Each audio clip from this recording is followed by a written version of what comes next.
बिस्मिल्लाहिर्रहमानिर्रहीम, अस्सलाम वालेकुम। आप देख रहे हैं सेफ सिटी टीवी और मैं हूं मोहम्मद इमरान ताहिर। आप देख रहे हैं हमेशा की तरह प्रोग्राम सेफ सिटी के मेहमान। आज सेफ सिटी के जो मेहमान बने हैं इंतहाई सीनियर सहाफ़ी हैं, बड़ी ही गहरी ख़ास नज़र है उनकी सहाफ़ती हलकों में, और साथ ही साथ पाकिस्तान के जो हालात हैं वो कैसे हैं, क्राइम की सूरत हाल कैसी है, गाहे बगाहे आप उन्हें टीवी पे भी देखते रहते हैं, वक्तन फ़वक्तन रिपोर्ट करते रहते हैं और फिर ऐसी खबर रिपोर्ट करते हैं कि दौड़ें लग जाती हैं। अफसरान को मुश्किलात का सामना करना पड़ता है और फिर धड़ाधड़ एक्शन भी होते हैं, नोटिस भी होते हैं और सारी मशीनरी जो है वो एक्टिवेट हो जाती है। मेरी मुराद आज हमारे साथ मौजूद है सीनियर सहाफ़ी नुमान शेख साहब हमारे साथ मौजूद है। शेख साहब, वेलकम टू द शो। कैसे हैं आप? शुक्र अल्हम्दुलिल्लाह। आप सुनाइए कैसी तबीयत? Perfectly fine. शेख साहब, मुझे ये बताइए, सहाफ़त में कैसे आना हुआ? शौक था या गम रोज़गार खींच लाया आपको? सहाफ़त में एक बड़ा दिलचस्प तरीके से आए थे। हम लोगों ने मैट्रिक किया था और मेरा एक कज़न है शराज, वो भी सहाफ़त में ही है, आजकल ब्यूरो चीफ है टीवी में। शराज हसनात की बात करें? अच्छा। तो हम लोग ना हमने वेट कर रहे थे रिज़ल्ट का। तो शराज ने मुझे कहा कि यार खबरें में ना जॉब्स आई हैं इंटर्नशिप की, ठीक है, तो इंटर्नशिप करते हैं। मैं कहा यार इसका फ़ायदा क्या होगा? तब ये इंटर्नशिप वाला कॉन्सेप्ट था। तो उसने कहा जी फ़ायदा इसका ये होगा कि हमारे कार्ड बन जाएंगे, तो हम जो मोटरसाइकिल चलाते हैं ना, तो उसमें हमें कोई नहीं रोकेगा। ठीक है, तो इस तरह उसका वहाँ पे हो गया। मेरा एक और इवनिंगर था मुकाबला, वहाँ पे मेरी जॉब, वहाँ से हमने शुरू किया ऐसे ही मजाक मजाक में। ठीक है। उसके बाद आहिस्ता आहिस्ता आहिस्ता आहिस्ता वहीं पे रहते हुए मास्टर्स भी किया और फिर आदत पड़ गई। 2006 में इलेक्ट्रॉनिक मीडिया आ गया। ठीक है। तो मेरा फर्स्ट चैनल जो न्यूज़ वन था, मैं उधर चला गया। उस वहाँ से फिर जो है एक प्रॉपर चेंज आया न्यूज़पेपर से इलेक्ट्रॉनिक मीडिया की तरफ से, और वो एक प्रोफेशन बाकायदा अच्छा शुरू हो गया। क्योंकि पहले ये कॉन्सेप्ट था कि सैलरीज बहुत कम थी, घर से तो ऐसा कोई इशू नहीं था, वो तो उन्होंने फ्री हैंड दिया हुआ था, जैसे मर्जी जॉब करें, जहाँ मर्जी करें। लेकिन इलेक्ट्रॉनिक मीडिया में एक चार्म नज़र आया कि वहाँ पे सैलरीज अच्छी। वहाँ से फिर करते करते इलेक्ट्रॉनिक मीडिया में भी आज 18 साल गुजर गए। ठीक है, लेकिन वो जो फर्स्ट आपका मोटो था कि यार हमारा कार्ड बन जाएगा, मोटरसाइकिल पे हमें कोई वार्डन हजरात रोकेंगे नहीं, वो मोटो पूरा हुआ या वो उस वक्त चक्कर में गुजर गया, कहीं बह गया? नहीं, उस वक्त बहुत अच्छा पूरा हुआ। अच्छा। उस वक्त बहुत बल्कि उस वक्त तो मुझे याद है उस वक्त खबरें का, सॉरी इंटरप्ट कर रहा हूँ, उस वक्त खबरें का भी बूम था उस वक्त ना? बिल्कुल। लेकिन मेरी मुकाबला अखबार में हुई थी। लेकिन उसमें उस वक्त ये था कि किसी भी ऑफिसर के पास जाना तो उसने पहले सीरियस ही नहीं लेना कि यार ये जर्नलिस्ट तो हैं ही नहीं, यार ये भी बिल्कुल नौजवान से लड़के हैं। तो वो, लेकिन आहिस्ता आहिस्ता जब हमारी स्टोरीज छपनी शुरू हुई तो उसके बाद फिर उन्हें रियलाइज़ हुआ कि ये जर्नलिज्म में आ चुके हैं। ठीक है। तो वो एक अच्छा स्टार्ट था जर्नी का, बस उसके बाद चल रहे हैं। फिर ये पैशन बन गया। ठीक है। आहिस्ता आहिस्ता, और घर की तरफ से वो गमे रोज़गार वाला कभी भी इशू नहीं रहा। उसके बाद साथ साथ बिजनेस भी स्टार्ट किया, लेकिन जर्नलिज्म को एज ए पैशन लिया। फिर एक शौक़ हो गया इसका। फिर इसमें ये है कि एक मोटो ये आ गया कि यार लोगों की हेल्प बहुत अच्छे तरीके से कर सकते हैं। किसी की अगर नहीं कोई सुनी जा रही तो उसको हम आगे रिप्रेजेंट कर सकते हैं, लोगों की आवाज़ बनना। बिल्कुल। तो उसमें ये है कि बहुत ज़्यादा अल्लाह ताला ने जो मदद भी की और लोग बहुत प्यार भी करते हैं, दुआएं भी देते हैं। माशाल्लाह। अगर आप बताना चाहें सबसे पहली सैलरी कितनी थी? पहली जो सैलरी लगी थी वो 2700 थी। 2700, 2700 रुपये। 2700 रुपये। उसमें से भी कई दफ़ा मिसिंग पड़ती थी तो कोई 300-400 रुपये कट जाता था। अच्छा, मिसिंग का रिवाज तब भी उस जमाने में भी था? बिल्कुल। और उस वक्त तो बहुत सीरियस था। अच्छा। अब तो इलेक्ट्रॉनिक मीडिया को अगर देखा जाए तो इसमें तो रैट रेस लगी हुई है। आप कितनी बड़ी स्टोरी भी कर लें तो एक 10 मिनट बाद फिर आपको कॉल आ जाती है, यार ये देखना ये क्या चला रहा है, और पिछले वाली खबर जो वो डेड हो जाती है। उस वक्त तो बाकायदा जो हमारा चीफ रिपोर्टर और एडिटर थे वो बैठ के सारा नोट करके अखबार में टिक करके चीफ रिपोर्टर को भेजते थे, और जो हमारी मीटिंग होती थी उसमें वो सारी चीज़ें सामने होती थी, यार ये चीज़ मिस हुई हुई है। तो वो मिसिंग का कॉन्सेप्ट उस वक्त बहुत सख्त था, और आजकल की निस्बत उस वक्त की जो रिपोर्टिंग है बहुत मुश्किल थी। क्योंकि अब तो सारी रिपोर्टिंग तकरीबन 90% व्हाट्सएप पे हो रही है। उस वक्त तो ये था कि हम लोगों ने निकलना मैं इवनिंगर के लिए रिपोर्टिंग करता था, तो सुबह 3 बजे निकलते थे हम, ठीक है। हॉस्पिटल्स जाना। सुबह 3 से मुराद शहरी की बात कर रहे शहरी हैं? की बात, अच्छा, हॉस्पिटल्स जाना अपनी कन्वेंस पे या अपनी ऑफिस convenience कन्वेंस? पे, बाइक पे, ठीक है, बाइक पे। बाइक पे निकलना, वहाँ जाके एमरजेंसी चेक करनी, डेड हाउस चेक करना। उसके बाद उससे भी बल्कि पहले 12 बजे रात को हम लोग डीआईजी ऑफिस बैठे होते थे, एक ठीक दो है। दोस्त, वहाँ पे सारे शहर की एफआईआर आ रही होती थी, ठीक है। क्योंकि ये अभी भी इसी तरह के चलती है प्रैक्टिस। 3-4 ऑफिस में सारी एफआईआर जितनी होती है रजिस्टर, वो अब तो ऑनलाइन हो गया है पुलिस रिकॉर्ड मैनेजमेंट सारा। सिस्टम में। हाँ, उस वक्त एफआईआर बाय हैंड दे के जाता ठीक था है। पुलिस वाला। ठीक है। तो हम वहाँ बैठ के पढ़ते थे कि कोई ख़ास खबर निकला है, कोई अगवा बराए तवान की या कोई बड़ी डकैती, या एक एसएसपी के रीडर की डायरी होती थी, तो उससे थोड़ा बना के रखनी, वहाँ से डायरी से कुछ ना कुछ निकल आना। तो फिर फॉलो अप का बहुत रिवाज होता था।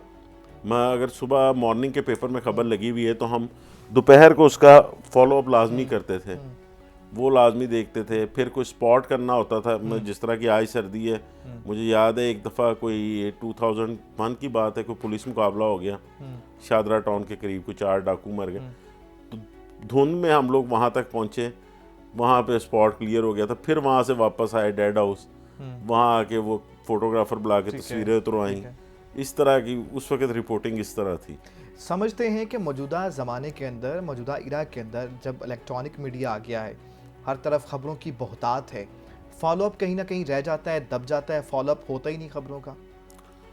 असल में ये डिपेंड करता है चैनल्स के वसाइल पे और आपके चैनल की अब डिमांड क्या है, क्योंकि इसमें फॉलोअप के लिए ना, एक इन्वेस्टिगेटिव स्टोरी के लिए आपको कम से कम 3 से 4 दिन या 1 हफ्ता चाहिए, दरकार होता है। इसमें अब प्रॉब्लम ये है कि हमारे ज़्यादा इतनी रैट रेस है, इतनी ज़्यादा हैपनिंग हो रही है, और पॉलिटिकल जो सिनेरियो आपके सामने है, जी। बेसिकली जिस वक्त हम आए, हमने इसकी स्टडी की, मैंने पढ़ना शुरू किया, तो हम लोग फॉलो कर रहे हैं इंडियन मीडिया को।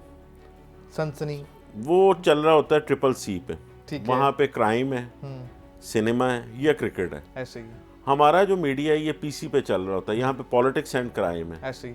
तो इसलिए हमारे पास पॉलिटिक्स से बाद क्राइम बचता है, तो उसमें अब पॉलिटिकल एक्टिविटीज़ इतनी ज़्यादा हैं कि क्राइम के लिए एक अलहदा से गाड़ी लेनी, कैमरामैन लेना, फिर टाइम निकालना, वो बहुत मुश्किल हो जाता है। इवेंट्स इतने हैं, अब लोग बस हम हैपनिंग की रिपोर्टिंग में लगे हुए हैं, लेकिन अगर कोई बड़ा इवेंट हो जाए तो उसमें फिर इन्वेस्टिगेशन की स्टोरीज जो हैं वो निकल रही होती हैं, फॉलोअप्स भी हो रहे होते हैं। लेकिन वो डिपेंड करता है कि उसकी कितनी उसको हाइप मिली है सोशल मीडिया पे या इलेक्ट्रॉनिक मीडिया पे, जो चैनल्स कितनों ने उसको लिफ्ट किया हुआ है। ऐसे ही है, उसके बाद जाके कहीं वो फिर डिसाइड करता है न्यूज़ रूम कि अब इसको फॉलो इसका क्या करना है। हाँ। बिल्कुल। शेख साहब, मुझे ये बताइए, आजकल हमने ये देखा मौजूदा ज़माने के अंदर कि हर तरफ भरमार है कि यार जिस पे मर्ज़ी बिला सोचे समझे उसकी प्रोफाइल चेक किए कि उसकी वर्थ क्या है, वैल्यू क्या है, उसे कितना अर्सा हो गया है फील्ड के अंदर घूमते फिरते हुए, रिपोर्टिंग करते हुए। यार ये लफाफा सहाफ़ी है, आप लफाफा सहाफ़ी हैं। क्या आप लफाफा सहाफ़ी हैं या लोगों को अकोमोडेट करते हैं, गेट कीपिंग का काम भी करते हैं? इस बारे में असल में लोगों की अपनी परसेप्शन है, आप किसी को कुछ कह नहीं सकते। खासकर सोशल मीडिया आने के बाद तो आप बिल्कुल ही कुछ नहीं कह सकते, तूफान बदतमीजी पे क्योंकि सोशल मीडिया पे जितने भी कई बहुत अच्छे लड़के भी कर रहे हैं रिपोर्ट वगैरह, वीलॉग वगैरह, कई ऐसे हैं जिनको अलिफ बे का भी नहीं पता जर्नलिज्म की, वो भी कर रहे हैं। और इल्ज़ाम लगाने पे आप किसी पे भी लगा सकते हैं, उसमें कोई फ़र्क नहीं पड़ता। लेकिन मेरा नहीं ख्याल कि जो पुराने रिपोर्टर्स हैं या पुराने जर्नलिस्ट हैं उनमें से कोई इस तरह के हैं, क्योंकि सहाफ़ा वो लिफाफा लेने वाले ऑफर्स बहुत होती रहती हैं। मैं यही पूछ रहा, मेरा अगला सवाल ये था, कभी लिफाफा ऑफर हुआ है? बहुत दफ़ा। अच्छा, बहुत दफ़ा ऑफर हुआ, लेकिन क्योंकि मैंने आपको बताया कि हमें रोज़गार के लिए तो आए नहीं थे ठीक है। तो उसके अलावा वैसे भी एक चीज़ दिमाग में जो है वो पहले दिन ही हमारे जो टीचर थे उन्होंने बिठा दी कि जिस दिन आपने पैसे पकड़ लिए ना किसी भी काम के, उसके बाद ना तो आपकी इज्जत रहेगी ना वो काम आपसे होगा। इस वक्त जितने भी पुलिस ऑफिसर्स हैं बहुत अच्छे हैं, ये भी सामने ही हमारे आए थे, जो ASPs आए हुए थे, अब वो आज एडिशनल IG हो गए, DIG हो गए, दोस्ती भी है उनसे, एक ताल्लुक भी बन गया है। आज भी किसी को कॉल करते हैं ना तो फौरी या तो रिप्लाई करता है, रिस्पॉन्स करता है, या जो भी काम होता है वो फौरी उस पर जो है वो कर देता है, क्योंकि उसे पता है कि ये किसी ना किसी की हेल्प के लिए ही कह रहा है। और हमारा काम भी ज़्यादा ये होता है, हेल्पिंग हैंड के तौर पे काम करना, लोगों को अकोमोडेट करवा देना। हम चले जाएंगे ना, किसी पुलिस वाले को पता होता है, पुलिस ऑफिसर कोई भी हो नीचे से लेके ऊपर तक, उसको पता होता है कि ये किस बंदे की सिफारिश हो रही है, ये किस लिए काम हो रहा है, क्योंकि सारा दिन उनका भी यही काम है। हमें अगर 5 लिफाफे ऑफर होते हैं तो उन्हें 50 होते हैं, ऐसे तो इसलिए उन्हें पता होता है। तो वो एक इज्जत जो है अल्लाह की तरफ से उसी वक्त बनती है जब आप इन चीज़ों से हट जाएं। ठीक है। तो मेरा नहीं ख्याल कि जो सीनियर कई रिपोर्टर हैं वो ऐसा कोई काम करते हैं।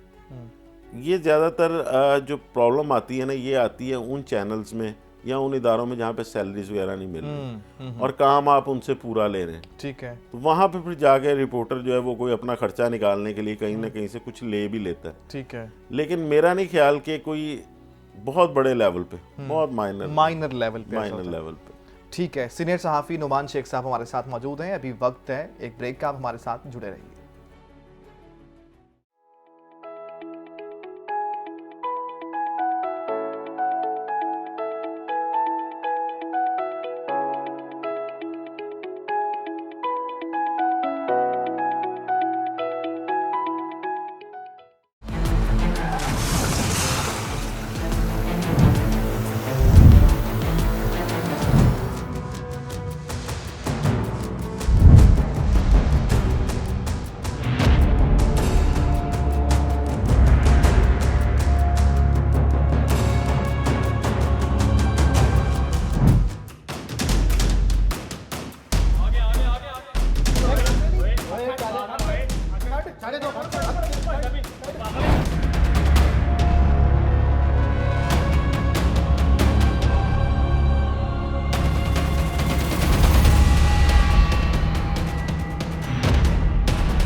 All of our representatives are currently busy. Please stay on the line. अस्सलाम वालेकुम 15। अस्सलाम वालेकुम इमरजेंसी 15 हेल्पलाइन। जी सर, क्या हेल्प चाहिए? एक बंदा ना मुझे बार बार फ़ोन करके ना अपना उधार वापस मांग रहा है। मोहतरम, ये एक इमरजेंसी हेल्पलाइन नंबर है, इस पर गैर ज़रूरी कॉल से गुरेज करें। अस्सलाम वालेकुम। जी मैडम, बताइए हम आपकी क्या मदद कर सकते हैं? हम यहाँ एक रेस्टोरेंट में हैं और एक लड़का हमें हरासा कर रहा है, उसने हमारी पिक्चर्स भी ली हैं। आप परेशान ना हों, अभी पुलिस आपके पास भिजवा रहे हैं। कंट्रोल फ्रॉम IC3, एक लड़का रेस्टोरेंट में लड़की को हरासा कर रहा है। एक्सीडेंट हो गया है, फ़ौरन पहुंचो। लड़ाई हो रही है, इमीडिएटली रिस्पॉन्ड कीजिए। गुमशुदा बच्चे ने नीले रंग की शलवार कमीज पहनी हुई है।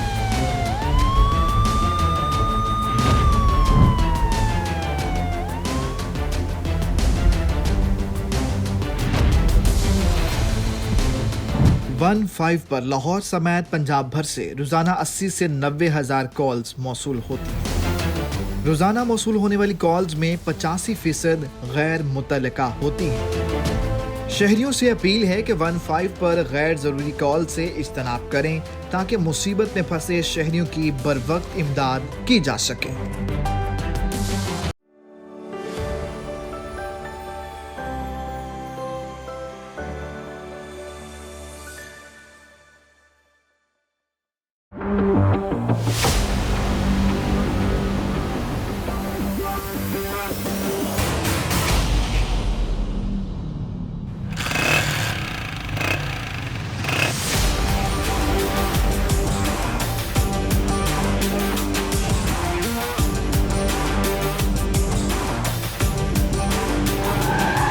चल जल्दी कर यार। इसको भी अभी बांधना था यार। चल जल्दी कर, कोई वाल्डर नहीं है यार, जाने दे।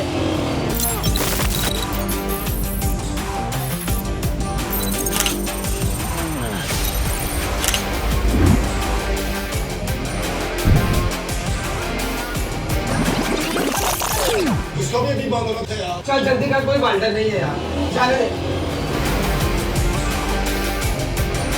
सेफ सिटीज अथॉरिटी के खुदकार निज़ाम के जरिए सिग्नल की खिलाफ वर्जी, over speeding, one way violation, lane line और जेब्रा क्रॉसिंग की खिलाफ वर्जी पर ई चालान किए जाते हैं।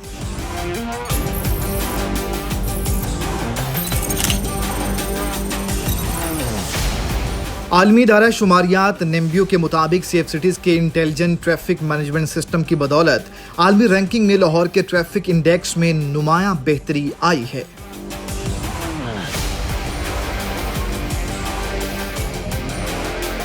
सड़क पर ट्रैफिक कवानीन की पासदारी महफूज सफर की जमानत है। ट्रैफिक कवानीन की पासदारी कीजिए और सेफ रहिए सेफ सिटी के साथ।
कंट्रोल नोट करें, विमेन सेफ्टी ऐप का हाई प्रायोरिटी केस है। एक खातून को पब्लिक ट्रांसपोर्ट में एक लड़का हरास कर रहा है। लोकेशन शेयर कर दी है, फौरी रिस्पॉन्ड करवाएं। ओवर।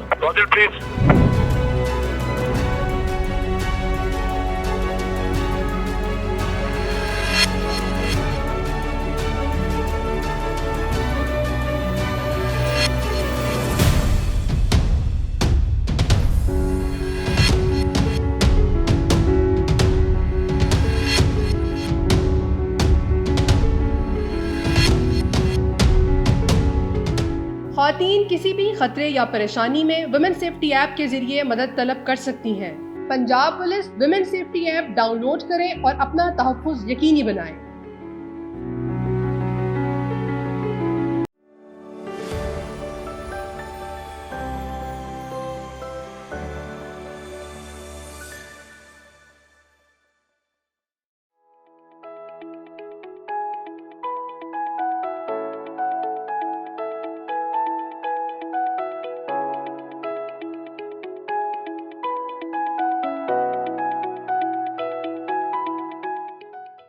ब्रेक के बाद खुश आमदीद। आप देख रहे हैं प्रोग्राम सेफ सिटी के मेहमान। हमारे साथ स्टूडियो में मौजूद हैं सीनियर सहाफ़ी नुमान शेख साहब। नुमान शेख साहब, मुझे ये बताइए, आप अरसा 24 साल से अब तो माशाल्लाह से सिल्वर जुबली होने वाली है, क्राइम से वाबस्ता हैं, क्राइम को रिपोर्ट भी करते रहते हैं। कभी किसी सीनियर अफसर ने, किसी पुलिस वाले ने टपकाने की धमकी दी हो कि तुम्हें साइड पर लगा दूंगा, खुड्डे लाइन कर दूंगा, ऐसे थ्रेट्स मौसूल हुए हैं कभी? नहीं, not at all. Not at all, कभी सिंगल टाइम भी नहीं? नहीं, ऐसे वैसे कैसे हो सकता है? नहीं, कभी मेरा नहीं ख्याल कोई पुलिस ऑफिसर ऐसा होगा जो कहेगा। उसमें ये होता है कि नाराजगी हो जाती है अक्सर, कई दफा का सामना हो गया। हाँ, कई दफा बाद में फिर कहीं ना कहीं मिलके गपशप हो जाती है। ज्यादा इतराज उनको तब होता है कि जब आप वन साइडेड स्टोरी चला दें, आप उनसे पूछे भी ना, उनका मौक़िफ़ भी ना लें। तो कई दफा ऐसे हुआ है कि हमने स्टोरी कोई ना कोई चला दी तो उसके बाद फ़ोन आया था, यार देख ही लेना चाहिए कम से कम, मैंने वक्त पाता है तो कॉल आ गई, ये वो, ये चलता रहता है रूटीन। कभी किसी जराइम पेशा अनासर ने धमकी दी हो, कोई कन टुटे टाइप गुंडे जो होते हैं, ये तो मोस्टली इस किस्म की चीज़ें होती हैं और सोशल मीडिया के आने के बाद बहुत सारी चीज़ें हो भी रही हैं। अब वैसी चीज़ें नहीं हैं। अब जितना मीडिया ऊपर चला गया, जिस वक्त हमने शुरू किया था, लोगों ने आई थिंक सो अवॉइड करना भी शुरू कर दिया, चीज़ें ऑन रिकॉर्ड शुरू हो गई। नहीं, अब की ना रिपोर्टिंग में बहुत फ़र्क है। असल में जिस वक्त शुरू किया था ना, उस वक्त सेक्टेरियन वायलेंस बहुत ज़्यादा थी। उस वक्त हमें और तरह की थ्रेट्स 2008 में तो अरूज पे था सेक्टेरियन। नहीं, 2008 में नहीं, 2001-2 में। हाँ। 2008 में तो टेररिज्म स्टार्ट हो गया। उसके बाद अल्लाह बख्शे SSI साहब, हम लोग और भी कई रिपोर्टर, हमें थ्रेट्स आती रही टेररिस्ट की तरफ से, क्योंकि उस वक्त टेररिज्म का दौर था। उन लोगों को इतराज़ ये होता था कि उनके जो बंदे पकड़े जाते हैं या मारे जाते हैं, हम लोग उन्हें जहन्नम वासल क्यों कहते हैं, ये क्यों कहते हैं, वो क्यों कहते हैं। तो वो मुजाहिद, उनका अपना एक कॉन्सेप्ट है, शहीद तो का लफ्ज़ इस्तेमाल शहीद का करें on लफ्ज़, demand। तो वो थ्रेट्स आती भी नहीं, उन फेस हुआ। लेकिन ये बदमाशियों वगैरह की तरफ से इस तरह की कोई ऐसा हुआ नहीं कोई थ्रेट्स देने वाले, क्योंकि वो सिफारिशा ज़रूर आ जाती हैं। ठीक है। मैं किसी के खिलाफ खबर लगी है तो वो सिफारिश आ जाएगी। अभी कई शूटर्स गैंग के जो ऑपरेट हो रहे थे, शूटर्स के खिलाफ कार्रवाइयाँ हो रही हैं, लेकिन उसमें प्रॉब्लम ये है कि हम लोग किसी को भी पर्सनली जो है वो हिट नहीं कर रहे होते। हम ज़्यादातर कोशिश ये कर रहे होते हैं, कोई इंसिडेंट अगर हुआ है किसी भी क्रिमिनल की जानिब से, तो जब पुलिस उस पर एक्शन ले लेती है देन उसको रिपोर्ट कर रहे होते हैं। उसके अलावा जो सिंपल एक चल रहा होता है हवाई फायरिंग, ये वो कोई वीडियो आ गई कोई, ये तो मेरा नहीं ख्याल कि उस पर कभी कोई थ्रेट नहीं आई। सिफारिशें ज़रूर आई कि यार ये रहने दें, इसको ना चलाएं, या इसको बस अब चल गई तो छोड़ दें, या पुलिस की जानिब से भी यही होता है कि ये चल गई जी, पकड़ लिया, ये बस ठीक है, बस इसको बंद करें, बंद कर दें। Sir, being a crime reporter, इसके लिए कोई ख़ास दरकार होती है ट्रेनिंग क्राइम रिपोर्टिंग करने के लिए? आप जिस ज़माने में आपने मैट्रिक किया, उस ज़माने में मुझे याद है बीकॉम का बहुत रुझान था, फिर डॉक्टर्स का, इंजीनियर्स का, तो why not doctor, engineer, commerce field में क्यों नहीं गए, सहाफ़त में आए और फिर आप भी क्राइम में गए। तो ये एक्सपीरियंस कैसा रहा? 24 साल का ये एक्सपीरियंस जो है, किस तरह से इसको रेट करते हैं? सेटिस्फाइड हैं? अच्छा, मैंने किया आईकॉम ही था पहले। अच्छा। आईकॉम करने के बाद जो है फिर वो बीए किया, फिर पॉलिटिकल साइंस में मास्टर्स कर लिया। शौक मुझे क्राइम रिपोर्टिंग का एसएच नहीं था, मुझे स्पोर्ट्स रिपोर्टिंग का बहुत शौक, स्पोर्ट्स का था। थोड़ी देर मैंने स्पोर्ट्स रिपोर्टिंग की भी। मुझे बहुत ज़्यादा शौक था गेम्स का, खेलने का। सेकंड नंबर पे शौक था आवारागर्दी का। ठीक है। तो जर्नलिज्म मटर में गश्त का तो जर्नलिज्म में आवारागर्दी जो है वो आपके लिए कह ले कि वेपन का काम करती है वैसे भी। ठीक है, ठीक है। घर से आपको परमिशन मिल जाती है, आप कह सकते हैं जी मैं स्टोरी पे हूँ, कवरेज पे हूँ, ये वो तो कोई पूछता भी नहीं। तो इस वजह से फिर वो एक कह लें कि इसमें इंटरेस्ट डेवलप हो गया, पैशन बन गया। इवन मैंने 2007 में दोबारा अटैम्प्ट की थी इलेक्ट्रॉनिक मीडिया में कि मैं स्पोर्ट्स रिपोर्टिंग में चला जाऊँ, लेकिन उसके फौरी बाद वो उस वक्त ये लॉयर्स मूवमेंट चल रही थी, फिर टेररिज्म स्टार्ट हो गया, तो वो फिर स्विच हो ही नहीं सका। ठीक है। फिर इसी में फिर इसी पे इक्तफा कर लिया। इसी पे इक्तफा कर लिया। सर, मुझे ये बताइए कि अब जो सूरत हाल आप देख रहे हैं क्राइम की, बहुत सारी चीज़ें बेहतर हुई हैं। डॉक्टर जो आईजी पंजाब उस्मान अनवर साहब हैं, उनके आने से थाने जो हैं वो बेहतर हो गए हैं। पूरे पंजाब के जो थाना जात हैं वो सिर्फ पर मुंतकिल हो गए हैं, बिल्डिंग खूबसूरत बन गई हैं, सर्विस डिलीवरी बेहतर हो गई है। क्या देखते हैं, थाना कल्चर तब्दील होता दिखाई देता है और हकीकी मानों में जो आवाम है वो इससे मुस्तफ़ीद हो पाएगी? हम ये देखते हैं कि कोई हकीकी बंदा है, उसके साथ जुल्म हो गया है, नाइंसाफ़ी हो गई है, तो उसकी FIR दर्ज नहीं होती थी, पैसे देने पड़ते थे, बोगस FIRs होती थी। तो अब जो सूरत हाल है उससे थाना कल्चर तब्दील होता आपको दिखाई देता है? देखिए, डॉक्टर उस्मान अनवर साहब ने इतने टेन्योर में जितना काम किया ना, इतना किसी आईजी ने नहीं किया। ऐसे ही इससे पहले भी कई आईजी है, कई इनिशिएटिव लिए। अब पुलिस में अगर कह लें कि चेंजेस लाने की बहुत अफसरों ने कोशिश की, ड्यूटी रूम बने, ऑफिसर रूम बने, फिर एडमन ऑफिसर्स तैनात हुए, उसके अलावा काफ़ी चीज़ें होती रही, लेकिन इतने बड़े पैमाने पर जो है ये जिस तरह स्पेशल इनिशिएटिव पुलिस स्टेशन हैं, इतना बड़ा प्रोजेक्ट किसी ने लॉन्च नहीं किया इतिहास में। उसमें वज़ीर आला पंजाब मोहसिन नकवी ने भी बहुत उनको जो है साथ दिया। फिर डॉक्टर साहब, ये डॉक्टर उस्मान साहब के साथ टीम भी अच्छी रही। मेरा ख्याल है एहसन यूनुस साहब अब यहीं पे हैं, एहसन यूनुस साहब का बहुत बड़ा रोल है सिप्स में। उनका ये आइडिया था सेफ सिटी, वैसे जहाँ हम बैठे में, ये आइडिया डॉक्टर हैदर अशरफ का था जो उस वक्त के DIG थे। क्योंकि डॉक्टर साहब हमें कहते थे कि जिस तरह का टेररिज्म है, इतने कैमरे होने चाहिए कि एक गाड़ी अगर लाहौर में एंटर हुई है तो उसके एग्जिट होने तक हम उस पर नज़र रखें कि वो कहाँ कहाँ जा रही है, रूट ट्रेस कर सकें। तो ये डॉक्टर उस्मान अनवर साहब ने अपनी पुलिस के लिए बहुत काम किया, जो उनकी प्रमोशन इतनी रुकी हुई थी, फिर उनके वेलफेयर के लिए, फिर जितना फ्रेंडली बिहेव करते हैं वो, बहुत अच्छा काम किया। थानों का जहाँ पे सवाल है ना, थानों की बिल्डिंग्स बहुत खूबसूरत बन गई हैं। इसमें जो भी जाएगा वो कम से कम एक कंफर्टेबल अपने आप को फील करेगा कि अच्छी जगह बैठा हुआ है, कोई बैठने की जगह। और फिर पुलिस ऑफिसर भी जो वहाँ पे जाके बैठेंगे उसे ये लगेगा कि वो ऑफिस के माहौल में आया है, उसने ऑफिस लोगों के लिए काम करना। अब इसमें प्रॉब्लम ये है कि जो पुलिस का एक रवैया है ना, वो अभी तक ठीक नहीं हो सका उस तरह। ठीक है। जिस तरह मेरा ख्याल है कि जिस तरह एक पीएसपी ऑफिसर की ट्रेनिंग होती है, वो यूटी जाता है अपने ऑफिसर के साथ, किसी ना किसी एसपी के साथ एक एएसपी लगा होता है या एसएसपी के साथ। तो इस तरह अगर आप वज़ीर आला साहब जिस तरह कह रहे हैं कि हम या आईजी पंजाब भी के हम नए लड़कों को चांस देना चाहते हैं, मेरा ख्याल है कि उनकी बतौर यूटी जो है ना, वो एक ट्रेनिंग होनी चाहिए जो सीनियर पुलिस ऑफिसर जो कि डीएसपी रह चुके हैं, एसपी रह चुके हैं, एसएचओ रह चुके हैं, जो अच्छे इंस्पेक्टर्स हैं, उनके साथ इन नौजवान लड़कों को कम से कम 6 महीने गुजारने चाहिए, ताकि वो ये देख सकें कि किस तरह पब्लिक को ये रिलीफ देते हैं, उनकी बात सुनते हैं। क्योंकि इन्होंने 4 से 6 का टाइम रखा है मेरे ख्याल से कि 2 घंटे रोज सुनते हैं लोगों को। ठीक है। लेकिन वो यूटी जो है वो गैर मौजूदगी में फिर सारा दिन उनको सुने। ठीक है। एक सुनवाई जो है ना, वो कोई भी बंदा जब जाता है ना थाने, उसकी सिर्फ आप बात ही सुन लेना बैठ तो वो हल्का हो जाता है, वो बहुत ज़्यादा हल्का हो जाता है। उस पर सिर्फ एसएचओ या इंस्पेक्टर किसी को भी कह देना कि यार ये देखो इसको फटाफट जाओ रेड करो या इनकी एफआईआर करो, जी हो जाता है। अभी बंदा वहीं पर सेटिस्फाइड हो जाता है, ऐसे ही कि ये बस ठीक है, मेरी सुनी गई बात। इस चीज़ का थोड़ा सा फुकदान है।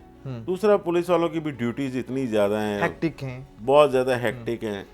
मैं अभी तक ये हम जैसे शिप्स बन गए हैं, बहुत अच्छा प्रोजेक्ट है, लेकिन अभी तक मुझे जो फील होता है एक पर्सनल, कि हमारी जो पॉलिसिंग है वो प्रायोरिटी उसमें अभी तक क्राइम कंट्रोल करना नहीं है।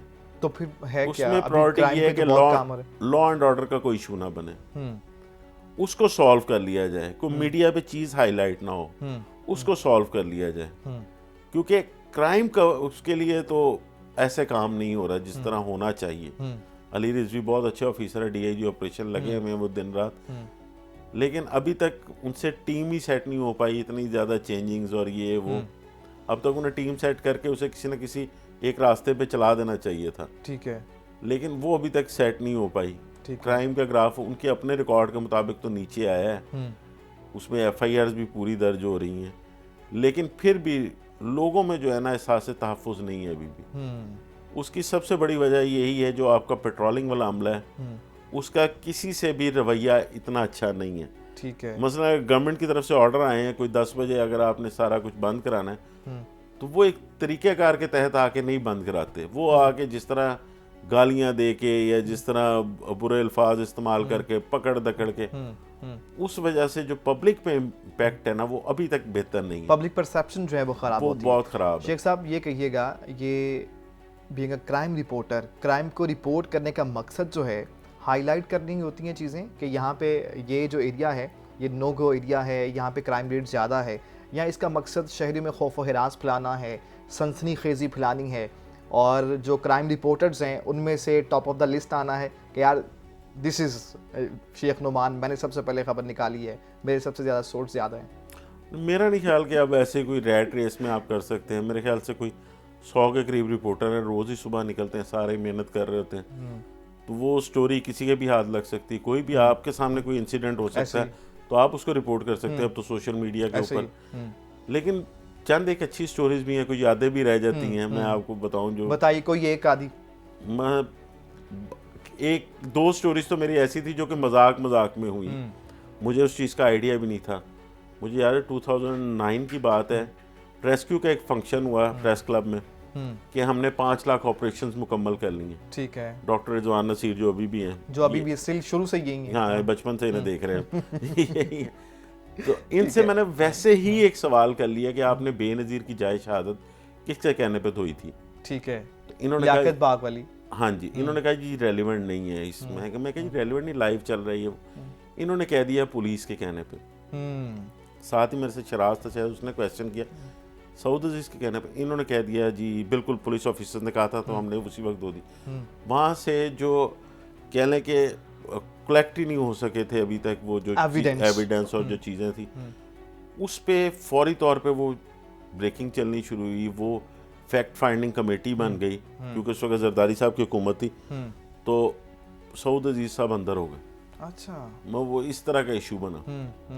फिर उसके बाद श्रीलंकन क्रिकेट टीम पे अटैक हुआ लिबर्टी में। तो उसके बाद एक छोटी सी थी अपना प्रेजेंटेशन थी या कोई इनका पुलिस ने अपना हॉस्पिटल जो था उसकी इनॉग्रेशन थी। ठीक है। तो सीसी पे परवेज राठौर थे, तो मैंने इनसे क्वेश्चन कर लिया, मैं कहा जी वो क्या बना उसका?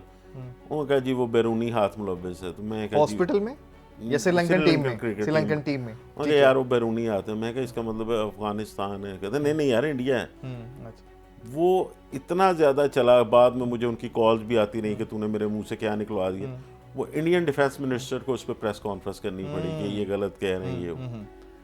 ये वैसी चीज़ें थी जो वैसे ही हो गई उस वक्त। लेकिन एक जो स्टोरी थी जो अभी तक मुझे जिस पे खुशी है वो एक मैं उस वक्त एक्सप्रेस टीवी मैंने ज्वाइन किया था 2012 में। एक मेरा दोस्त है वो शकील साहब, वो हमारे साथ पहले टीवी में ही होते थे। वो एक थिएटर करते हैं, ठीक है, इंडिया जाकर भी इधर भी। उन्होंने मुझे कहा कि यार ये मैं एक बच्चे है मुझे वहाँ पे मिला है, वो हमने शूट किया है, ये गलती से इंडिया चला गया हुआ। अच्छा। वो 14 साल का बच्चा था। मैंने वो देखा, मैंने कहा इसका कुछ पता हो? कहते उकाड़े का है। ठीक है। मैंने रात को कॉल की डीपीओ उकाड़ा को, उसने मुझे आगे एसएचओ का नंबर दिया, वहाँ का उनका इलाका पता नहीं कौन सा था। उससे मेरी बात हुई, उसने फिर मुझे कॉल बैक की रात को 2 बजे। ठीक है। उसने कहा हाँ यार ये एक बच्चा गुमशुदा है, इसकी रिपोर्ट दर्ज है। मैं क्या इसके घर का कॉन्टैक्ट नंबर मिल सकता है? मैंने उसकी वालदा से बात की, उसका भाई और उसकी वालदा सुबह मेरे पास आए। देन मुझे पता चला कि उनके पास पेट्रोल के पैसे भी नहीं थे, वो बाइक पे उकाड़े से आए। उकाड़ा से बाइक पे लाहौर आए। मैंने उन्हें फिर एकोमोडेट जिस तरह कर सकते थे किया, खाना छाना खिलाया, पैसे दिए। बट मैंने जब उस बच्चे की वीडियो दिखाई तो उसकी वालदा वहाँ पर रोने लग पड़ी। उस इश्यू को मैंने उठाया, उस पर मिनिस्ट्री ने बहुत हेल्प की। हमारे ब्यूरो चीफ हैं मोहम्मद इलियास साहब, उन्होंने बड़े उस पर इलियास राणा साहब नहीं मोहम्मद इलियास साहब, इलियास राणा साहब इस्लामाबाद होते, उन्होंने बड़ा इसको साथ, न्यूज़ रूम ने बड़ी हेल्प की। डायरेक्टर न्यूज़ फहद हुसैन थे, उन्होंने भी बड़ा इशू को उठाया। तो वो करते करते हम लोग कोई 1 महीने बाद उस बच्चे को इंडिया से वापस सरहद पार से बच्चा पाकिस्तान ले आए, उसको उसके घर वालों के हवाले किया। उसमें एक ये भी था कि उस बच्चे की उम्र उस वक्त 14 साल होने में अभी 3 माह थे। अगर हम 2 महीने भी लेट हो जाते उसके बाद वो वहाँ से नहीं आ सकता था। अच्छा। तो ये एक स्टोरी थी कि जो मुझे लगता है कि बहुत अचीवमेंट है जो बाकी पूरे करियर पे अभी तक भारी है। बाकी तो चलता ही रहता है रूटीन की, तो ठीक है, खबरें चलती रहती हैं, एक्शंस भी होते रहते हैं। ठीक है, thank you so much. Senior सहाफ़ी नुमान शेख साहब हमारे साथ मौजूद थे। नाज़रीन, ये था आज का प्रोग्राम सेफ सिटी के मेहमान। आपने देखा, आपको पसंद आया होगा। आप हमें अपनी कीमती आराज़ से अपडेट कर सकते हैं हमारे सोशल मीडिया पेजेस पर। देखते रहिए सेफ सिटी टीवी।